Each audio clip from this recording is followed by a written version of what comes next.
Kinumpirma nga po ng front office ng Dallas Mavericks na si Nico Harrison na wala ngang balak ang team na i-trade ang kanilang makukuhang first overall pick sa NBA draft na gaganapin sa huling linggo ng Hunyo. Ibig sabihin, gagamitin nga talaga nila ito upang ma-draft ang number 1 prospect na si Cooper Flagg na balak nilang itandem kina Klay Thompson, Anthony Davis at Kyrie Irving. Pero kahit man hindi pa official na nakukuha ng Dallas si Flagg, binibigyan na nga nila ito ng napakatinding pressure matapos sabihin ng isang interview ni Nico Harrison na ito nga daw ang susunod sa mga yapak ni Luka Doncic. Though papasok pa lang siya sa NBA, grabe na nga agad ang expectation sa kanya ng mga fans, analyst at maging ng Mavericks na siyang ukuha sa kanya sa draft night. Kaya posible na makaapekto ito sa magiging performance nito sa unang taon niya sa liga. Hindi rin naman kagaya sa ibang mga rookie na mapapapunta agad siya sa isang championship team.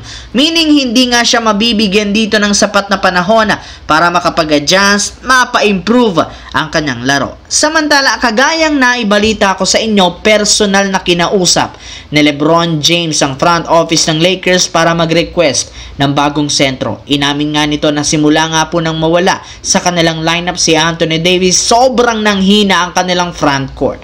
Lahat nga ng kanilang mga resources ay ginamit na para maisaayos ito. Maging si LeBron napilitan na rin naman noon na maglaro sa 5 o center position para lamang mapunan ang kakulangan. Kaya hindi na nakapagtataka bakit pilit na nag-request si LeBron sa Lakers ng bagong sentro. Maging si Luka, ini-impluwensyahan na rin naman ito na siyang isa sa ikinagugusto at hindi kinagugusto ng mga haters sa kanya. Mas lumalala nga ang galit ng mga haters kay LeBron matapos sabihin nito na pabayaan na lamang nga daw si Rob Pelinka na dumiskarte sa future ng team. Matanda na rin naman ito, malapit na nga daw magretiro, kaya dapat nga daw mas gawing priority ng Lakers ang mga batang player kesa sa pagbibigay sa kahilingan ni LeBron James. Sa kabilang banda, sa kabila nga ng pagkapanalo ng OKC Thunder sa Game 3 at pagtabla sa 1-1 ay nasa delikadong sitwasyon pa rin ang kanilang koponan. As of now,